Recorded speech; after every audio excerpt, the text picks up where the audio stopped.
full figure. Ochaine motoka ya government. Totambulya mu Naye enkadde.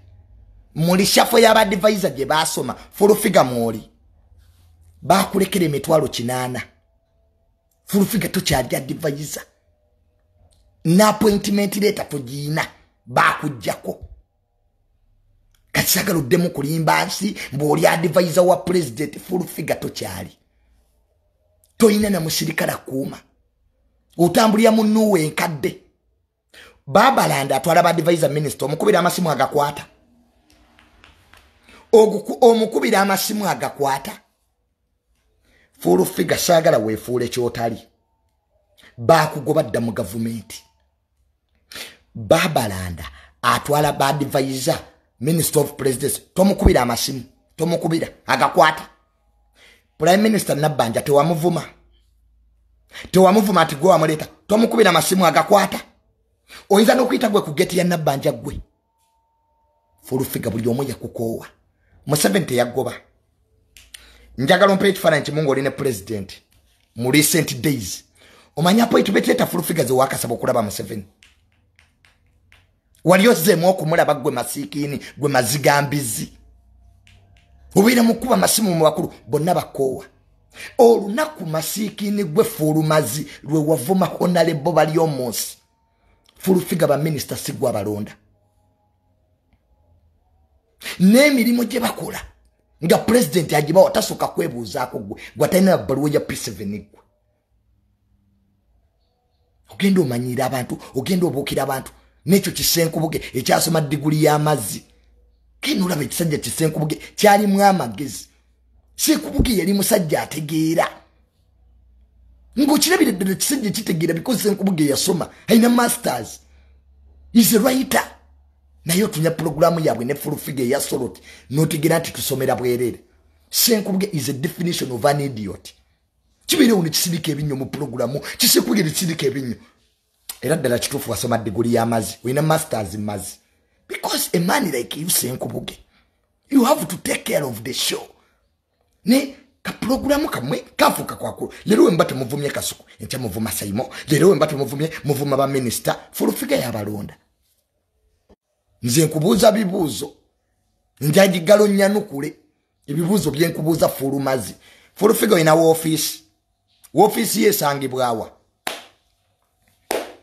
Kusula motos gimulira mayirungi. Full figure office yesangibwawa. Buli advisor bamuwa office ku Kingdom mu Kampala. Ebibuuzo bino gwe wabimbuuziza. Kati ndi mubbi kuddamu fulumazi. Full figure ina office. Omanyino kuandika erinnya lyo wasooka n'okola office Makindi. Noyita ab'amawulire bwasiige langi full figure toyina mulimu. Bakujja ku bwa advisor. Wano kusaasira ali tagenda kusiba ne weegayirira. Full figure weerabidde. Bw'oba ogamba nti amateeka tegakola. Lwaki Katharine kusaasira ali agenda kusiba full figure tewafukamira ne weegayirira. Oluza twerabidde.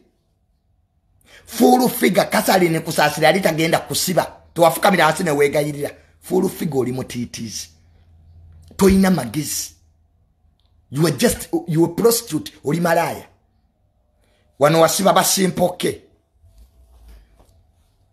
Nosiba taata w'omwana wo. Omusajja gwe wazaalamu omwana. Bye bitambe ebikulemeddeko full figure. Sente zikubuze kwata omwana omutwale wa simpoke kubanga ye taata we. Bw'oba wakana nti simpoke si ye taata w'omwana we leta DNA. Olete ne court judgment. Court judgment njina wano. Omwana wa simpoke. Njagala full figure leta bawo. Leta wadde kifaananyi kya bawo wano. Oyina omusajja full figure.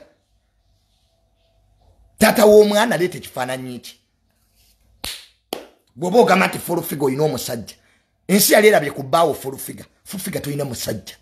Simpoke ye bawo. Ne bw'onaamwegaana ye taata w'omwana wo. Bye bitambe ebikulemesezza okufuna sente. Wamala okukwata akaana kabandi kasimpoke DNA nga wagikweka. Leta DNA full figure gye wakola ku mwana wo. Oyo omwana wa simpoke. Toddamu na kubuzaabuza bantu. Njagala alete DNA results. Gwe zibango y'omwana gwalina si wa simpoke. Full figure. Njagala tugende mpola nakangubi. Nakangubi. Okyakola mu government. Mu listi y'abadvisor weerabamu. Gye baafulumya walimu. Walimu. Walimu. Toyina wadde omusirikale bagoba wadde wakasaale. Baakulekera emitwalo 8 gy'ofuna. Fulufika toyina wa office. Badvisor bonna bali ku Kingdom mu Kampala. Gye babateeka gwe yeeriwa. Eri kusula motors gye mulira amayirungi. Wagambye mbo mukuru wange hamu yampa amaduuka. Yagampa. Mukuru wange hamu yampa amaduuka Kikulume. Kikuluma yagatuwa. Omanyi lwaki yagatuwa? Kwa ffe tuli family ye. Teyatusanga mu Kampala. Ffe tuli musaayi gwe. Ate hamu wabagenda okukola ekintu teyeebuuza ku ggwe. Mujjeeko akajanja. Okitegedde? Amaduuka yagampa. Era kyakuluma. Mbu hamu abawaati amaduuka oli muganda waffe. Hamu muganda waffe. Musaayi gwaffe teyatusanga mu Kampala nga ggwe. So kakati amaduuka gajjeemu. Ye family yonna yagiwa ne maama wange yamuwa. Kwa maama wange era maama we. Okitegedde nakangubi. Akakamanyiro n'olwo olugezigezi lw'oliita. Kiri ekizimbe ky'ennativubo si kya nnyoko. So you have no right to even ask mbu lwaki baatuwa amaduuka. Amaduuka ga family. Ga family yagatuwa kubanga atwagala. Era ina ensonga lwaki yagatuwa. Era nze mba nyenzeyo tetwogera na kuggwe. Twogera ku byaffe bya family. Ekyokubiri wagambye mbu twagala kubanga yisima. Omanyi Fulufika nze ndi mu kuddamu bye wayogedde. Mbu twagala kubanga yisima. Fulufika tewali amabugo ga yisima. Waziika. Fulufika tebakuwa sente oziike yisima. Waziika sente tewazirye miliyoni 4. Nodde salama n'oli embizi. Buli omu akimanyi Fulufika ali toyagala mugenzi yisima. Tewamwogerera ebigambo mpaka wajja nalweyiso. Fulufika tewayogereranga yisima buli wamu nga toyagala afune sente mu gavumenti. Isima n'avaayo n'agamba nako. Fulufika olina omutima omubi. Isima we yafa wamuziika. Kikazi gwe obulogo obukujjudde. Fulufika waziika ku Isima. Tebaakuwa sente ogenda oziike n'ozirya. Tewasooka gamba mbu bakweseteza babuloga bonna. Waliya sente kikazi Fulufika tuswala n'amabugo ga Isima wagalya. Ate n'omanyira abaziika. N'omanyira abaziika ninga buli omu akimanyi Fulufika wali toyagala Isima. Era Isima yagenda okufa nga mukwatagana. Nga mukwatagana wali amabugo. Nisete z'okuziika n'ozirya Fuluminiyo, Fulumazzi. Wagambye nti General Damulira yampita. General Damulira is like a father to me. Mashikini gwe n'amafuta genkozesa yagampa. Manyi Fulufika weefula nyama nyinga tumanyi. N'amafuta gennwa General Damulira yagampa kati Kikulume. General Damulira tampitangako kunyumiza ku bintu mbusibanya mbutaata wombwa nvuma mukwano. Fulufika, Fulumazi, Fuluminiyo. Jangu tukufefe na Fulufika jantu kubire General Damulira tabani gwagendo soko kwata.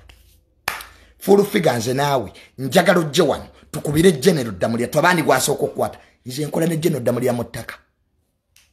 I work with him in land.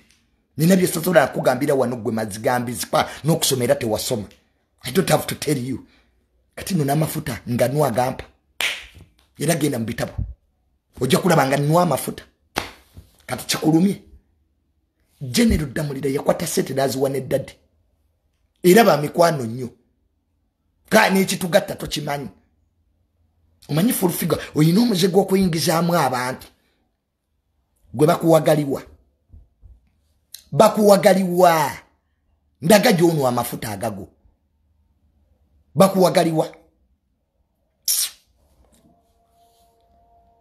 wagambye mbu tata wange mbu yanfunira omulimu gowaliwa full figure kitawaliwa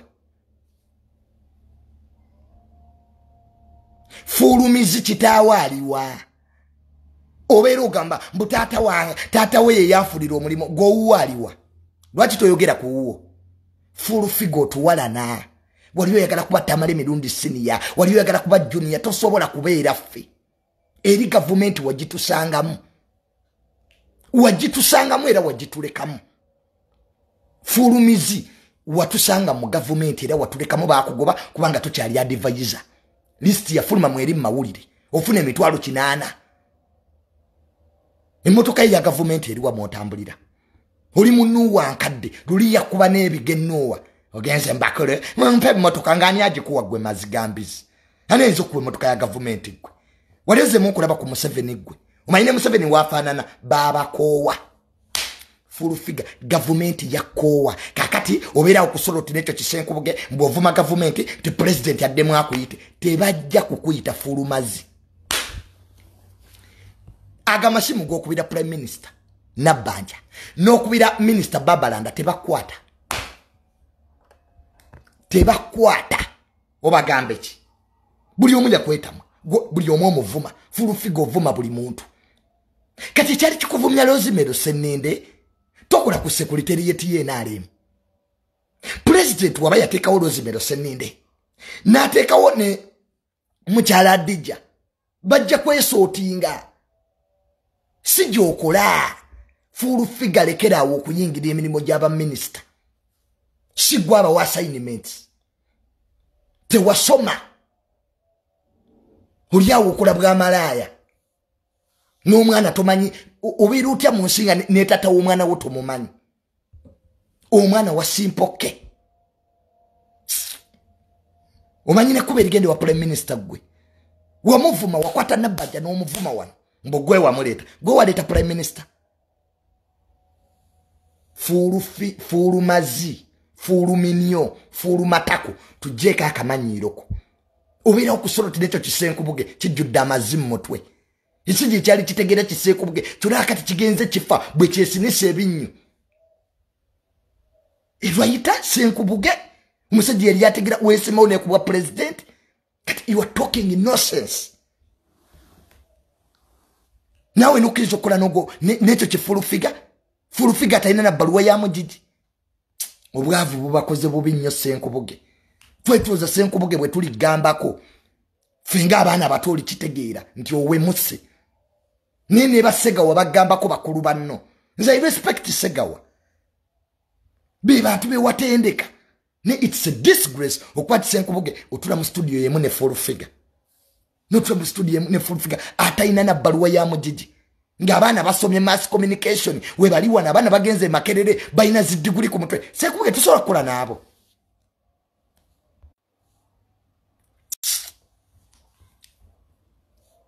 kyekirala kye wagambye mpa ekitabo kyange kandeeta ekitabo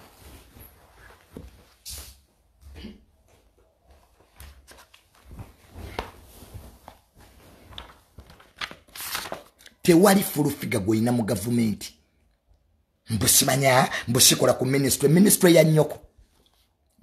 ya nnyoko gw'ataasoma ogamba enze yasoma omanyi kye bayita appointment letter gwe fulumazi olina omulimo full figure olinawo office oba okera ku soloti kwasaamirira nakuwaayo obusente bakuwa $3 okolera $3 otunyumiza simanya amasasi ga bugingo twagagana tukola mu police olinga amazi amasasi ga bugingo twagakkiriza ne tugagana tukola mu police bugingo tamanyi side jeri mmwe nnyini gwe ne senkubuge mwabajja ne mwogera ebyekisiru mbwe omusumba alina amasasi mu mugongo galiwa lwaki temugalagansi amasasi ga bifaananyi because you and senkubuge full figure gwe ne senkubuge mwabaleetera bugingo obuzibu okwogera bye mutamanyi because you are idiots muli basiru ne mujja ne mutandika okwogera ebitaliyo mbu bamukubye omukono omusumba yennyini n'avaayo nagati bannamukuba ku mukono kwaliko kanula it's senkubuge we started these games emena mumaze okusiriwala mulooza buli omu ajja kusiriwala gwe fuulu mazzi fuulu matako fuulu mamana fuulu manege nze toddamu kummanyiira siggwa mpa byenkola Wayocha mu government ochala bani. Jeno mozi takusa full figure. Jeno mozi takuwanga ku sente de yosome. No gwe ebigezo. Jeno mozi takuwanga ku sente no gwe ebigezo full figure. Bachi wako sente chechikazi. Mbuchideyo chisome ya gwe ebigezo. Tamanyina kuwandika what is a boy. Chigenze wa jeno. Jeno, njagala kuddayo osome bichigwe. Ile bigezo wabigwa. Emuke project ngato kyagirimu. Babadde bakola ekibina wabaddeyo bakwadde wadde entebe nabo wabavuma. Wavuma nduru mwenda. Oyinza okuvuma nduru mwenda noloza muwoza ajja kwagala. Ate oliko jaawe.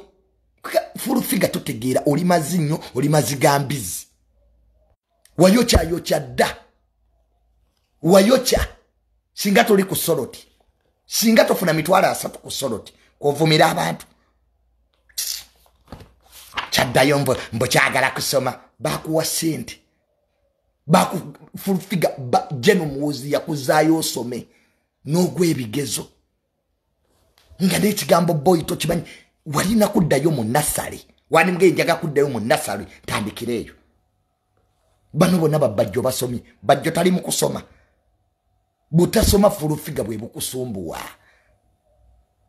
Tewali akuloga. Wano twali mu Arua. No postinga. Nga tuline MK project mu Arua. Wagenda ku page yo katino kankubulira lwaki MK ya kugoba. Full figure wagenda ku page yo noga nti motoka ze batambula nazo maalo bejarabye.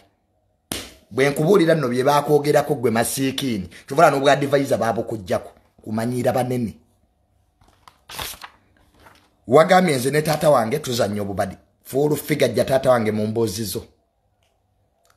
Remove my dad in your stupid mouth. Nja kusanga nkukube. Nzo manyi. One time nakulumba kukusoloti awo. Jatata wange mu mbozizo full figure. Ojo omwogerako omunyiga mu bibozi byo kubanga omuwalana. Wali olowooza naawe jeno muwoza agenda kuyita akuwa ekifu. They don't want to work with you. Gonaba wakubira. My dad was there. Nga forming a party. The patriotic league. General muwoza akubira tata wange. Direct. They talk. Gwakubira. Oli uliso olugezigezi. President Museveni okyamulaba. Abantu bali mu kufuna mirimo wamma bantu betegeka gosigadde eri kusula moto zije bakuleka mayirungi because tuyina kipya. Nti bagala kuwemula. Full figure koteti wobuwe mutakyatambula. Funa ye kipya. Bakusasira bonna bagaggawadde.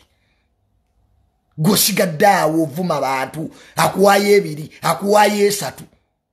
Oli mukulya ku bulango nabadde naawe ewa Esther beauty biti nga tuli ku sete zezimu metwala 3. Naawe okolerera 3 full figure olya ku bulango toyina mulimo. Njagala ondaga omusirikala kuuma. Bakasuku bonna obawalana wawuli anti kasuku azimbye ennyumba n'omuwalana. Wawuli anti kasuku azigulidde mukyala we emmotoka Subaru era n'omuwalana. Wawuli anti sema gwe full figure oliwo kuwalana ani munno. Toyina munno. Tufula buli omuja kweta mwa because full figure toyina mukwano. You are an illiterate, you are an idiot. You don't have an office. Bali buluze basobola okuyamba. Odidde omwana wa simpoke omutumye muhozi nga wali mujjako. Tebagamba oli mujjeko first family. Natasha muganda wange siri walira mulinga muganda wawa. Tobanyina gye bakuziko oli wano weesiba ku bantu bosanze mu Kampala. Ate wandijjukidde nnyo full figure gye wava eri mizigo. Wali malaye Makindi. Anikati gye yakujja. Ngoli mu restaurant omukka gonna gukuyita mu mbugo. Anikati ye yakuleeta. Nabeera wamala n'obeefuulira. Gwe musaani munno oyinza ovuma kafuko. Full figure oyinza ovuma kafuko. Ng'anikati ye yakujja eri mu bamalaya. Full figure ani yali akumanyi. Oli muyimbi oyina ennyimba mmeka? Mboli muyimbi. Oli muyimbi full figure oyina ennyimba mmeka? You a prostitute. That's where you belong. Full figure oli malaya gy'ogwana. Era gy'oliba mirembe na mirembe. Newe watuuka ku ntebe nnene okutula n'abalangira. You went back to prostitution. Nowe bakakusimpoke novayo notandikoko mbwe omwana simpoka inzo kuwayiriza omwana wa simpoke leta DNA results ngato ziraga ngansi leta court judgment mboli advisor wawo erinya lyomwe liri mu advisor oyine motoka ya government bad advisor tatanga ine motoka ya government n'abasirikale ayina mbu advisor otambulya munno wankadde mboli advisor werimbire eyo nawe mu batakumanyi osiba okubira wana abantu amasimu bane mu nyambi teri akyakuyamba bonna wabavuma ate kasita wavumye ono minister bali omunsi mu bantu full figure bwe wandimanyidde bali omunsi mu jemu. That man has handled more than 3 ministries. Kakamanyiroko ojobulira abantu ebyokola. You belong to the streets. You are illiterate tewasoma. Toyina mpisa.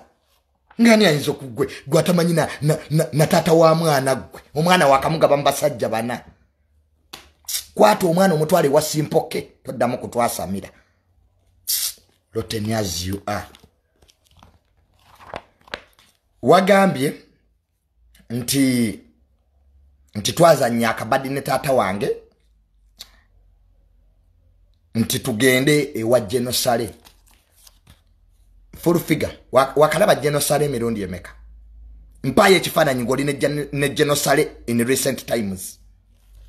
Let me tell you magoti guno omwezi gugenda kuba tegunnagwako ojja kundaba eggulu wali otutekewa genocide gwe umanye mirundi jenyenze yogwe umanye assignment ze nino okuva gyali. Do I report to you gwe fulumazi fuluminio bwe twagenda wali gwe twagenda ewaje oliza twakagenda omulundi gumu kati no guno nga tegunnagwako this month before it ends ojja ku you are going to ebifaananyi ojja bbira otegedeti ze sirire vozo fe general atwabidde komo bayimbi twagende wa general sale sigumu sebiri data wange ne general sale beera bidadda mu nsiko fuluminio. Let me tell you fe tuli ba ku street kuva mu nsiko nakwata milioni 3 nazituwa yali azikuwaddeko full figure wagendera mu yololo gw'abayimbi fe bakwata sente ne bazituwa emilioni ebyo 3 kwaliko ezizo sinika amanyo kiringa amazi kijja kinkomba matako bwe gokomba matako omumanyi fuluminio neguno omwezi nzirayo nitwegalira mu nyumba walabeko gwe ku genocide ne mwegalira mu nyumba omanyi bye twayogera bwe kugamba totya gwe masikini gwe fuluminio toyina kyoli ayinze nja kusanga nkukube nja kusanga nkukube fulumazi nja kukuba nzituddamu kumanyira wasigala ku soroti ne bali basenko boge mbutuza nyobadi twetaga okuzanya obadi okulaba genero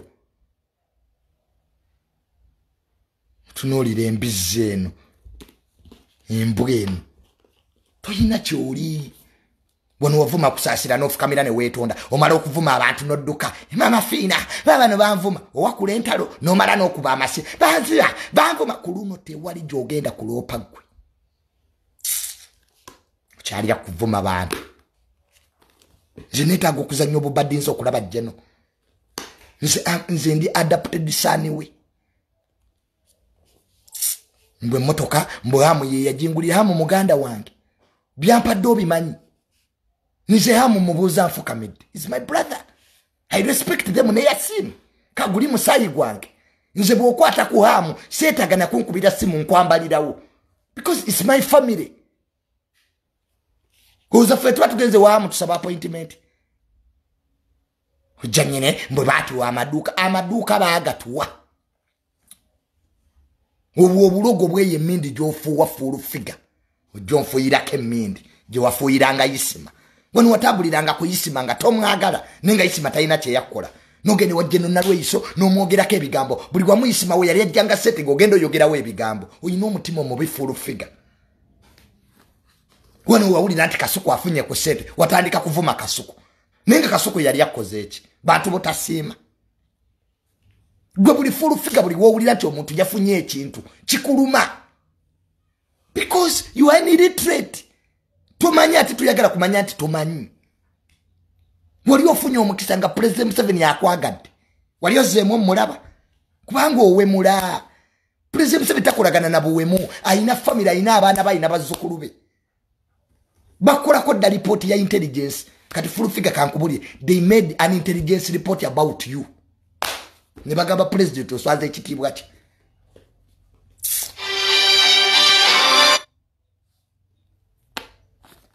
They made it. Liawo oli mubatamanyi mbuwe jinga mbuwe fera kyali kikuvumia mukyala Lozimero Seninde okola ku secretariat oba mukyala Dija Namyalo president yamuteekawo national coordinator Lozimero Seninde naye ayina emirimu gye president ajja bayita neki buli wamu full figure yagala oteekewo ennyindo zo ne mu byotamanyi sigala ne musiru munno Senkubuge. Both of you idiots, and that's where you will be. Oja kufira ku solo tingo fune emitwalo 3. Nze nchakola programu z'engambo. Ebyo bugagga byetuddeko gwe bimanyi gwe masirikini. Gwe malaya. Atamanyi na tata wa mwana gwe nawe yasaba mu bantu. Mboli president advisor wawa leta appointment leta you. Full figure leta appointment leta you ku sent. Oboli advisor bakugoba n'omusirikale yayakuma bamutwala kera okwerimbira ku bantu bakubira minister Babalanda bakwata minister Babalanda kubwa bize bwabera kakwate gwe banange nebiwugulu mwewadde obutebe geno manyira basayimo sayimo omusingaki full figure sayimo omusingaki oli munno wa UAX osula makindi muzigo amakago nga togatulaganga gwe full figure izo Zimbabwe ensi notagiraga. Where is your house? Azimba go walana gamba bawo simple ke akuzimbire nyumba akana kakulya simple kamalo kuli obulungi waliwa akera kubachara ganti omwana wenga siwe leta results za DNA ozirage ensi oboyo omwana gwoyina siwa simpoke vamu kumusiba abasajja mizimu full figure gye gikutambulirako ogaba oti omwana ewatali waabwe nga atutata omwana wamma yavayo nagati omwana wange tulage ekifaananyi kya bawo full figure bawo yani oli malaya you a prostitute you are Ukindo wala na buli omugwa buli omwogerako buli omumanyi nze toyina gye wali ontutte kati wali olowooza ojja kulipiremu ke project mama balinga bako okuva jeno muwozi bwe yakuwa setoddeyo some n'ozirya n'ogwa ebigezo balina kye bakwagaza gwe kuba bali baagala kuyamba nga bategedde te full figure ekikusumbwa butasoma you are illiterate gwe kenyini we wako bujulizi ti wakuma mu P7 ate oba otya mu government mbusimanya mulekerawe kuvuma abayimbi full figure oli muyimbi oyina nyimba ki tuyita abayimbi nga naawe ojja sirani swaitani mbwa zaako kyalo kiwununa nga mpuuna malungu tuyita abayimbi nga naawe ojja kiri ekiyimba kiwakola shirigazunga nyenda gaba ku mazzi ewaffe mbu naawe oli muyimbi we tubanga twogera ku bayimbi full figure sirika full minio full mazi keep quiet. You are not a musician. Toli muyimbi. Toli. Era toliba. Oli malaya. Mbo ameri ya nambala. Mbo ameri ya nambala. Yalopye junior mukoti olinga amatako. Gwa ameri ya nambala. Njagala ondetede wano samonizeza koti. Ameri ya nambala woba mukazi. Nga full figure bwe yayogedde. Njagala ameri ya nambala ondetede samonize wano. Tugende mu koti ondabe. Gwa ameri ya nambala nkulina kwa bujulizi wano final number. Walito yagala oli omusajja wa payini. Ameri ya nambala. Walito yagala musajja wa payini. Nga mwekwana. Noli omusajja wa payini omugagga. N'omwononera amakage. Mbuwefula. Mbuokola mu chachi. Gwa Mary Nambala walito kwa na musajja abandi n'omunonera n'amakage. Oyo fuluma zabimanyi. Mary Nambala nkuyinako wino. Mbukubanga mbonagamba bwa Mary Nambala teyanyuma yanyuma. Jondeti la Mary mbalese summons bazilete de gwata sobola kusoma. Can you spell even the word summons? Osoti wandika mu luzungu summons. Wabisoma mu lulimi ki? Lwaki Mary Nambala waba yali agenda kutwala mukoti? Lwaki summons teyazireta wano? Akigezeka ndabe. Gwe mukazi gwa Mary Nambala nze tuddamu okumanyira. Wabbo musajja w'abandi nga mwekwanirawo omuloje nakulabye wansi ng'emmotoka yoje kweka nomala okono n'obufumbo bw'omusajja ate kati oli wano mbukuba nagamba mbuto wanyuma ku mukolo era wali tunyumye ebyo biwivu bakyabyambala ebyo ebyalayisi ojja nnyini otiisatiisa nze Juni yagenda mu kooti tuddamu naawe kumanyira mbusiranya mbwa Mary Nambala yazze wange ajje gwe fulumazi Someone is azirete one. Echi chikizi cha Mary Nambala n'okumanyira kimanyira. Wakukutanga n'omusajja. Musajja n'omunonera obufumbo bwe. Bine bikazi mbo chechachi galo mbo sibanya kiri mu Yesu. Twale lyo bwenzo obukujjudda Mary Nambala. Ze tuddamu kumanyira. Nene ko bikazi okumanyira ebyo. Wagenda n'oyambala kiwivu ne kugamba ko titewanyumye. Wali onyumye Mary Nambala. Kusete zoina wali oyinza kwambala ebyo biwivu. Yinafanana mama wakonera kwena. Nze enjita nakugamba Mary Nambala omukolo gwo gwali mulungi nete wanyuma. Mbukatedde se mukoti silanyolete samoni zizirete. Mumpe nesimu y'omulamuzi. Gwe bwomala okundopa ngompe esimu ya my Lord of Justice. Nga mukubira nga mgaye ekituufu teyanyuma. Mary Nambala oli mubbi w'abasajja. Obba abasajja babanno. Wono wabba omusajja ku payini musajja mugagga. Fairo sijina wano. Ate gwa Mary Nambala tontankula. Mukazi gwe tontankula. Manyi muloza we muba muno obusete mujja genda nga mumanyira abantu nga mutiisa buli omu. Nze Tamale sogera kintu nga sina wino. Nze miso nze piso nze aso. Nze danjogedeko ekintu ky'obulimba. Nze ngenda okwogera ekintu nga kinako obujulisi. Mary Nambala kikazi gwe kiringa empumumpu. Take me to court. Ondabe. Ono waliyangu omusajja w'abandi ekisajja n'okirya. Mukazi we wamana abagwamu wamakane gayo noneka. Mary Nambala n'asasula abamawulire. Temubiteekayo. Obba basajja mukazi gwe. Nojja n'oyambala kiwivu. Kino kiwivu bino ebyaguba kiringa ekive Philippine. Nze tuddamu kumanyira mukazi gwe n'okunkwana wali onkwana. Mary Nambala tonkwanangako. Mukazi gwe tokwananga Mary Nambala. Mboyemba gossipo simanya oyimba gossipo ki. Katoda yali akutumya onkwane maswali. Kachiri che fuluminio ajja. Ebyo bikazi nze nako okunkwana. Ano wajja n'onkwana Mary Nambala n'opita muloji eggaluga. Tewapita muloji eggaluga. Kwe voice notes gwe fulu figa toyingirira nga byotamanyi. Akakamanyiro ko gwe fuluminio. Gwe fuluminio wali wayinza okukwana kitunulanga engege. Fulufigo ino omusajja. Alinga enzikiza y'omatako. Zituddamu kumanyira. Kitunulanga enzikiza y'omatako kifulufiga. Nze ngenda okwogera ku muntu mba mumanyi. Oyo mukazi yali ankwana. Nampa n'amafuta mbumusange muloji. Agenda akwana, bwakwana abasajja. Mary Nambala yakwana omusajja ku payini awo mugagga. Ate bwe munaatakula n'ebinnyanja dyogera. You don't joke with me. Gwe fulu mazito damo okumanyira. N'oyo Senkubuge yasoma degree mazi. Senkubuge n'ekise gye nali manyi kitegeera. Musimanya kati omanyi Senkubuge comedy yakulemeramu. Mbomwana oyo yagana amasasi ga bujingo nagagana sikola musaidi. Oboloza buli omwali awo abujingo. Nze fulu figa tuddamu okumanyira. Ku programu wa mobo mubeera mobo obwokwekuuta ebyoya tubunda bamu. Nze ngenda okwogera ekintu nga kinako evidence. Nze intelligence.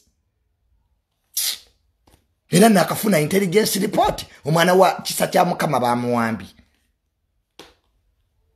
Fulu minio. Kwata. Fulu figa kwata omwana wa Simpoke. Omutwali wajja alina okuba. Fulu figa lekera okumanyira abantu oli munaku. You a prostitute oli malaya. Obwa advisor babo kujjako. Tokyali. Ne mu list tewalimu. Ofuna emitwalo 8. Osiba okuba amasimu g'abakungu. Bw'okubira prime minister bakugoba. Kubavuma. Govuma buli omu, ovuma ba minister, ovuma ba DC, ovuma ba MP. Gogenda ovuma buli omu. Bojonia takola mu ministry ya Nkoko. Yampa omulimo omumanyi gwe. Nga namugambye gwe munene talinga basi. Mbutata we ye yagumufunira. Go waliwa. Fulufiga kitawo aliwa. Watugamba tata we yafira mu lutalo. Kitawo taliyo. Mwesiba ku bantu. Ano wali otumye omwana wa Simpoke. Kwa mbo mutumye muhozi. Ne bakugamba limujjeko. Omwana we Simpoke Junior. Later court judgment olitene DNA 1. Bolo zanze byenjogera bya bulimba. Wagambye abayimbi batukube. Nze abayimbi sibayinaako buzibu. Abayimbi, I have no problem with musicians. Nze I debate ro. Amateeka ga Uganda tegakiririza mu violence. Fulufiga simanyi oba wasoma. Ekikusumbu wa butasoma. I quote the constitution of this country. Nze njogerera mateeka. Omuyimbi yenna anakuba abantu bajja kumusiba. Fe tulabye wano kuba amaanyi emirembe engalo. Basipapa baaliwo. Bazebula baaliwo. Basobi baaliwo. Batayiga baaliwo. Katomosege yaliwo. Bonna baali babanda. N'omubande yasembyeyo Bobo Wine. Ali magere mu bigere yebase. Jo tubulira buno bwana buno buyimbi obwakajja wano obukyawunye enkali olinga amazi. Ntutye buno buyimbi. Zebula wali. Katomosego wali omumanyi gwe. Gwe fulu mazite wasoma. Leka abasoma tukubulirire. Butasoma bwe bukusombowa. Nodda ku TV no wagire fujjo. Kiriwa mu constitution ti abayimbi balina okuba abantu. Gwano nga atwala abaana mu koti basefuko. Twalopa basefuko mu koti. Lwaki twabasanga n'obakuba. Walupa basefuko mu koti ku misango gy'omanyidde ddala nti tegiriyo mifu. Gwe wasooka bavuma basefuko ng'era bw'okola. N'ogenda mu DNA. Ne bakuwa DNA results ng'omwana wa Simpoke tewazikweka. Lwaki Simpoke omulamuzi yamuta? Bw'aba yali girute. Waliyo yagala kubuza bujulizi fulu figa omwana wa Simpoke. Nga tulaganga ku taata wa mwana. So fe efujjo tetuliwagira. Era buli anakola efujjo ne wobo ino omunene yenkanaawa. You will go to prison. Abana Uganda singoma siza kuba. Abana Uganda bano bebataddeko government yenu. Bebawa president ya kalulu. Ojo tubuliye ku violence. Fulu figa wasoma ke Colombia. Omanye Escobar yakola Colombia gwe. We are not here to fight for everybody. We are fighting for our rights. Zino rights zaffe ngaba na Uganda. Tutumala kwebuza kugwegwe malaya. We don't ask about you. We get our legitimacy from the law. Walebe ko mwana wa Jeno nga kuba abantu. Bajeno bayina abaana wano. Mwani mulabye ko mwana wa Jeno mawulire. Nti yakubya abantu mu bala. Ffe tubeera mabala, tunwa neba kano, tunwa neba meja. Walabeke fujjo mu bala. Jo tubulira buno buyimbi bwamwe obo buno buli bwenkwacho kubanga kakuwaye emitwalo 5 nolete ekitwe ekyo gwe fulu figa nebyo biwevu byo olinga omusamizo olinga amazi noloza byogera bikola sense. We shall debate it here. Teriasinga mateeka wan.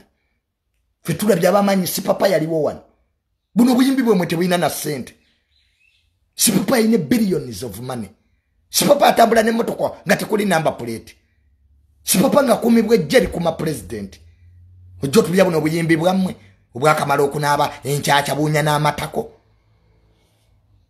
Ojjo tubolera muve ku bayimbi balinga amazi. Abayimbi be bawandika constitution, abayimbi be bali liberating eggwanga lino, abana babalwanyi bali wano. Ojjo tubulira abayimbi. What about abana babalwanyi? Kids of genocide kati bote bajja kwata wako. Kati badokita basojo ni emulago. What about badokita aba operating emitima? Bote bote bajja kwata wako. Gwe full figure tujeko butasoma abo. We are debating iro here. Tewali muyimbi agenda kola fujjo. Ezo ganga ze muyina. Mutambula mukuba abantu, mutiisatiisa abantu. Your time is done. We shall stand in a gwanga lyaffe. This is our country. This is our country. We are doing this want to protect our families. Omanya abana babiddwa kamasimu. Ngomwana badde atambula ku street, ava mu wino kola, ava wa kiseka kola, ava ku paloni ya molo kola. Abayayi ne bamusaka ku street ne bamukuba ne bamutwala kesimu. Kwa kifulu figa tekyasaba kijja kigaala erimwa. Hey babakube gwe fulu mazi. Don't start a one of violence. It will eat you up. It will eat you up. We can act. We can defend ourselves. We are not here to plead with anybody to protect us. We can defend ourselves. Nze njagala nnyo omuyimbi ampite ewantu. Angambe Junior jangu mukasawe makindye twekube 1-on-1. Buli omu ajje n'ekisi. Ngenze sijja kumala budde. Fete twakulira ku street. Tumanyi mundu. Nze nagenda ku yiso. Kwedikota za yise entebe. I learned how to use a gun. Nze simanyi ebyo bya bikonde. I will eliminate you. Feba abani use ebyo tetubimanyi. Feba planned kid tetumanyi ebyo bya violence. Eze nkwacho za mweze mulya akakamanyiro kamu. You can beat me and go back to your home. Osobola kujja n'onkuba mbunobere uwo. You people, you are joking with the fire. Mumuzanya na muliro. That you can beat me. And you sit in your home comfortably.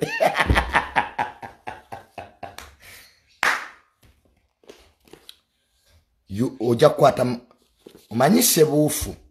Let me tell you something. Sebuufu omulaba eyali omugagga ennyo yaguza omukazi emmotoka. Bwaguza omukazi emmotoka ndooze ebbanja ly'okusasula ne liyitawo. Waliwo DPS oba yali osaawo ku CPS bamuyitanga Baguma n'abayita sebuufu n'omukazi. DPS agenda olaba oba yali osoba yali DPS n'ekimanyi bali bamuyita Baguma. In fact bamusiba. Agenda okulaba Baguma ng'omusango gwa civil. N'abagamba nti sebuufu mugende mwerope mu kooti. Kuba this is a civil case. Ogamba omukazi wamuwe emmotoka tannakumalayo. Ebbanga liyiseeko you had an agreement. Mu kufuluma sebuufu yakwata omukazi n'agenda naye. Ne bamutwala. Omu ku basajja ba sebuufu akwata omukazi amatayi yamukuba omutwe ku kisenge omukazi n'afa. That's how the woman died. Bamukuba omutwe ku kisenge. That was the end of sebuufu. That was the end. Sebuufu yali mugagga.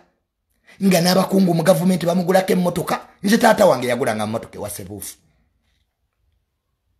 Sebuufu nga mukwano gwa IGP, the former IGP Kayihura. Nobody could save sebuufu. Teri yamutaasa. Bamusalira emyaka 45. Ne DPC Baguma bamusiba. Kubanga ate ye kye yakola kyekanankana n'okutta. Lwaki omukyala teyamuwa bukuumi? Why could he allow sebuufu to go with the woman? Ojja kubayo omuntu ogwo nga tumanyi famire ye. Kanyamunyo bamutwala mu kooti ng'aseka. Nga mukazi wa Kanyamunyo minister taata we minister Burundi. Taata wa mukazi wa Kanyamunyo yali minister Burundi. Yenga Kanyamunyo aloza byakusaaga. Kyasobola okutta omuntu n'agenda na he can go away with it. nga Kanyamunya ava mu family ya Byanyima president je yakulira president Museveni yakulira mu family ya Byanyima Boniface Byanyima siye yamuwerera but they said no Kanyamunya should go to prison with all of the connections Kanyamunya ze yaina fuluma zibino obimanyi fuluminyo fuluma tako byogera ku TV obimanyi gwe nga baso omuntu wano oyinza bidda mu gwe aba kuba abantu n'aba bawagira mwenna muba mukoze omusango gwegumu Kanyamunya yatandika nga aseka mu kooti teyafukamira yafukamira mu Northern Uganda n'asaba family emuyambe umusango gwa Desire Mirembe ne Mafio Kirabo gwawedde gutya Gashumba gwe yalimu nze nasanga Franka Gashumba nga abinyumiza nangamba Junior wadoyo omuvubuka ava mu family y'abamugemeire oyo omuvubuka oyo ba Franka Gashumba gwo musango gwe balimu ne Daddy ogwa Desire Mirembe ne Mafio Kirabo omuvubuka oyo yakwana omuwala mu America nga tata we senator gwe nolabika osaga nga atava mu family y'abamugemeire omuvubuka bamupangira nadduka mu Uganda Interpol yamuzza omuvubuka yayina girlfriend nga omanya abana be Makerere oba bafuna mu butakanya mbuna akwata girlfriend n'amutwala erugazi gye yamuttira mu bikajjo omulambo n'agusikasukeeyo ne bakola reports mbu essimu y'omuvubuka gye yasemba bazza amasimu ngesimu y'omuvubuka oba ye Matthew chi oba ye that boy mbu ye yasemba yokuba kusimu ye ogwo musango gwali guyawuddeko Franka Gashumba ne taata wange kubanze my dad was supporting the bamugemeire family omulamuzi nga Franka Gashumba ali eno kusaidi yono omuwala kakati what am I telling you lwaki bino omuvubuka ye Matthew Kirabo yali dokita n'ayagala girlfriend nga omanye bya university ndoza ne bafunamu obutakanyi yamukwata n'amutta mbu yamusazisa laser blades n'ezabasawo kati Matthew Kirabo ate yayina omuwala wa senator mu America gwe yali yayagala abavubuka bayina emikisa era America ye yamupangira dduke Uganda de Kenya Interpol nemuza President Museveni yagaja kudda. So what am I telling you that abayimbi abandaba government yene ba supporting muyine sente abamu n'okusoma temwasoma you are illiterate you have a violent background abana Uganda baba supporting kati ekyamusasolamu abana Uganda kuba mbo muyine gali sibaya muyine gali we are going to round up those boys they are going to round up those boys eno government yebange etalaba naye ng'eraba nze mumbuuze ask me si papa yakaba amaziga nga mulaba si papa yaleka dola emitwalo 45 dola emitwalo 45 manyi sente mmeka buli mutwalo gwa dola guli milioni 3.6 but even money could not save the rich si papa ne sente tezayamba ku si papa jali eruzira nagenda yokulaba si papa nenkaba amaziga I cried nga si papa ayingira mu moro SF sinesarako moro si papa na shopping ngali mbisiripa si papa sente ze zali za cash nga atambula ne motoka nya tekuli number plate ngemu yeri mu sente bino nabirabako nagange byemba bulira ekintu kyosembayo ng'okuzanyisa ye state mu byonna byoba okola teweerabira nti government kirala state teina mukwano akati mwe bayimbi mwe kubanga mbu musemberedde abakulu nga bakyuka era abali ba minister nga tebakyali bakayula bayina obuyinza bakyabuyina Kayihura yakuyitanga ku street ngwezo kuloza president yayitawo nga ina convoy yekana yene ya Museveni ne kusawa yo lwalero Kayihura alikasagama mu mbuzi za alonda ensi tetumalangamu nze nzijukirako baatugobe makerere General Kayihura yakubira vice chancellor naga abaana balina okudda bwenu wali wajja okuba n'obuyinza obusinga obwa Kayihura could speak on behalf of the president nga tamukubidde na simu nga president 7 years ga Kayihura nga kale finish that twagendo tuka mu kalulu ng'obuyinza bonna Kayihura yabuyina obw'eggwanga nga president ali lwakitula ne kati Kayihura alunda mbuzi General Mukeya amukomezaawo to rehabilitate him Chitata yakwatako omuzindalo n'agamba mu minister wa security talina buyinza bani mwenga mwerabira abayimbi nga mwerabidde with all of these examples temuyize nze nalabako Chitata nga mu passport ya Chitata kashirika kuba manyi bingi nze manyi bingi I know lot.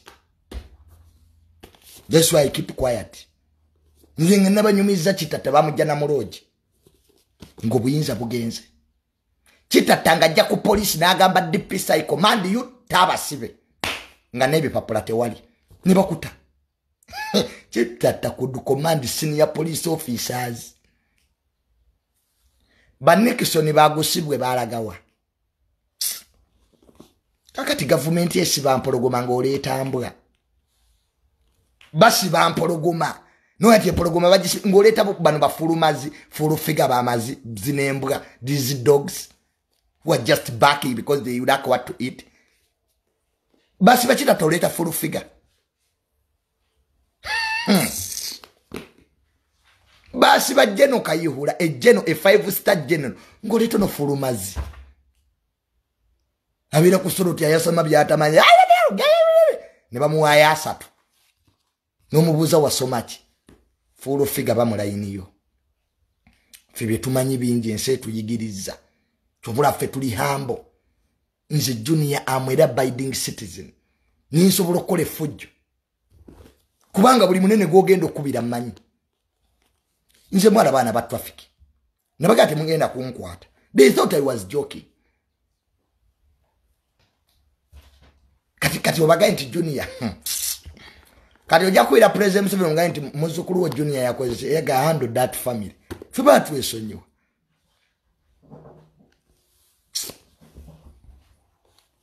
but we are humble people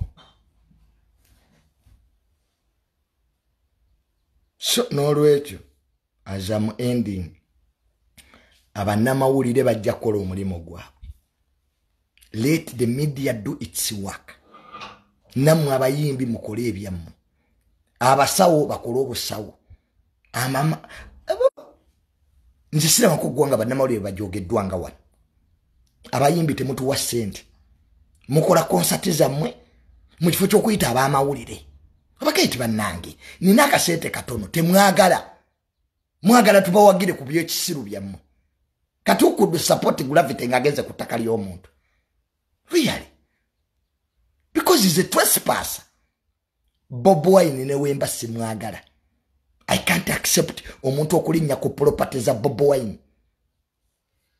shoot allowed in law President Museveni yabagamba dalinya ku farm ya jafune sasa wano wawe kati Bob Wine yeye ataina chiche kwano buli omwayi ne chiche twewe ekitiibwa Bob Wine ngatanayingira byabufuzi ebyo bitu bye yali tabiyina kyoka abijje mu politics Gravity wabaya badagala uzimbe ddwaliro yandigeze mu government tunaba tuliawo nga nettaka lyedikenza abayaye baligenzeeko mbukwaye president w'abayimbi respect people's property ettaka weriba siriryo toyina right kulisalimbirako you were criminal trespasser era oyo Gravity singa yasanze omuntu nga si Bob Wine bali badde bamututedda mu kooti oyo kooti building materials ku ttaka ly'omuntu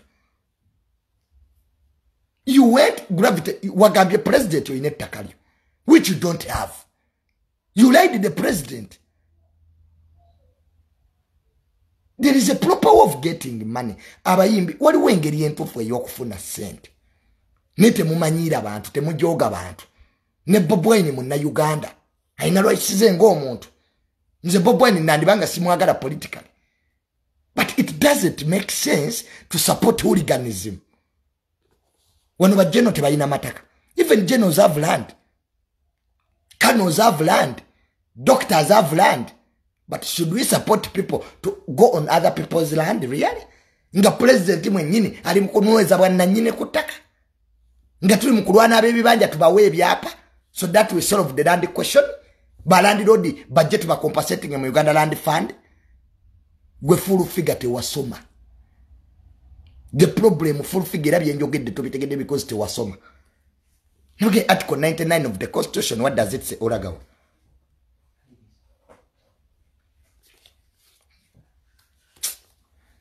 Article 99 of the Constitution igamba nti president ya protecting our well-being y'abana Uganda. It's not Bob Wine.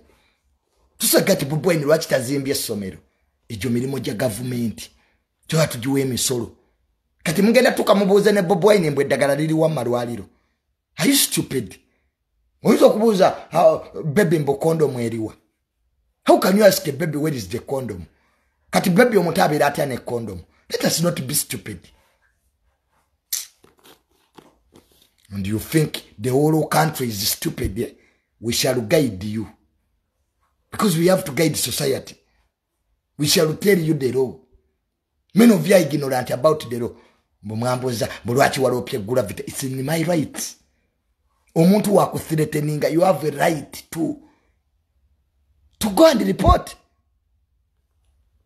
Nete mumanyirwa isiza mwe. They are joking. So, iyo lwalero bwenje komeza wano. Full figure lekera okutumanyira. Tetukola ku soloti. Waba ku omulimo ku soloti be there. Senkubuge, have decency in you. Stop being an idiot, Senkubuge. You are not the man. You went to school. You have a master's degree. But you are behaving like a lumpen. Respect is earned. Senkubuge, you can't be with a stupid person and you think go together. That's why people are abusing you. Because you have to take care of that show. And you show your soul to Senkubuge. Take charge. That's what we need. What we mean to be mainstream. Mainstream media, we don't support violence. Echikolwa kyonna kyakuba abantu. Kebebe bya mupira, kebebe bya bufuzi, kegabe malwaliro. Violence has no place in Ugandan society. That's full stop. Full stop. At least for once, Senkubuge, act like you are educated. Only full figure to Munenya yete yasoma. Ile full figure to Vuma wabwere. She never went to school. Ye chimujida motwe cha yogera. Taina media ethics. But Senkubuge a writer. A man who can write a book. Hey, Senkubuge, you were disappointment to the intellectual world. You were shame to mankind. Senkubuge, you were shame to mankind. You were disappointment to the intellectual world. Senkubuge oli muntu mukulu. Gwa ino kutubuulira ekyokukola ffe abaana abato. Senkubuge, you have my number. Why don't you call me? Nonga nti mutabani wange Junior njagala okole bwoti ne bwoti. You are a respectable man, but you are losing respect. Senkubuge singa sebwavu singa okola ne full figure really. Really, you sit in a show with the full figure. Nganze, I can't. Full figure inakuba ku street. She's a mobilizer. Unimusindika mubawe muzi. Full figure does not have the decency to analyze the policy in this country. She doesn't have that background. Taina background here.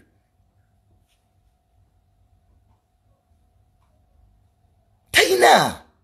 Let us not force things. An idiot is an idiot, period. Kakati gwe full figure taina baluwa ya umusobera kwogerachi.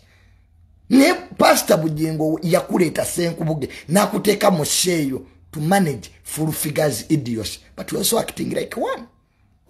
Kati how can we separate you katubawule tuti? Because we have two idiots. Tuina full figure omusiru atasoma. Then we have Senkubuge omusiru yasoma, an intellectual idiot. Then we have this idiot. Ngomugada gati omusiru omufungula andika. Soloti TV ya dini. Gwarura beku ku radio Maria nga bavuma abantu. Solot is a religious channel. Okubeera omusumba aweebwa ekitiibwa Pastor Bujingo. I love him. Aina Bujingo ebintu byayogera ebiri factual. I always listen to Bujingo. Kwenjiri ye ennyumira.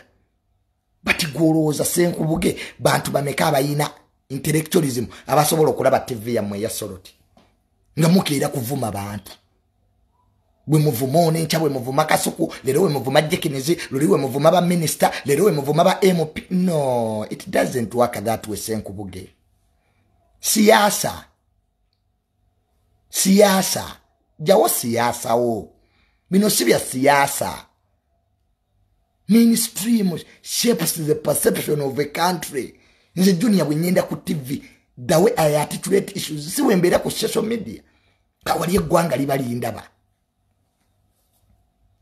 That's why junior ali ku TikTok, mulala nabeera ku live, nabeera ku TV. Wali mba nkutte eggwanga. Nekati Senkubuge okera kubacha nawe nosibula mukazi wo, mbogenze kola. Ayiya bakuwe milioni 7. Can money buy your integrity, Senkubuge? Siasa, owe musenyo, owe muse. Myaka ejo wandi badde werekeramu akatibwa akatonotono. At least gwe nokola ekituufu n'omuga full figure togendayo mu directing full figure akyamuka. Ngero omusiru yenna waaba illiterates bakyamuka. Because tebafunangako ku social bachita emotional intelligence. Se question at the university. Emotional intelligence n'abasirikale tujibasomesa. He was supposed to be in the police teaching it. Emotional intelligence. Goroza lwaki LD yedda yattanga abantu. Kati tekyabatta. I told them, LD mugisomese emotional intelligence. It's so absurd. Chikwasa ennaku. It's a shame. Atunye omuntu nga Senkubuge erwayita. Senkubuge omuwandiisi w'ebitabo. Ati ali mu bya kapiteeni Mpiima. Byazannya giri emizannyo kapiteeni Mpiima. You bring comedy everywhere. Have the decency in you. And do what is right for once. Solot is a religious show. It's a religious station. You mbirekere ab'engambo. Get a topic. Senkubuge funa topic. You can talk about the economy. Nekubanga full figure. Wonaleta topic ye economy. Full figure tajja fittinga mu. Chubula show ya mwe yavuma abantu because you can't have topics because gwe mwina musiru. Senkubuge, I don't blame you for bringing idiotic topics ezinobera ku TikTok. Because the person you have, tunolia NBS kumacha. Morning Breeze, NBS. They are doing a good work. They bring professors. Nzendaba nyo NBS kumacha Morning Breeze. Look at NTV. They have intellectual programs. Katira basoloti. Omusumba avuma ku musanvu fulufiga navuma kumacha. Senkubuge navuma ku 10. Temufuula station kuba page ya blogging. Get topics. There's a lot to discuss. Senkubuge, you can discuss the environment. Ebibira babisanyawo, global warming, climate change. Fulufiga wadde teyasoma muyisizeemu.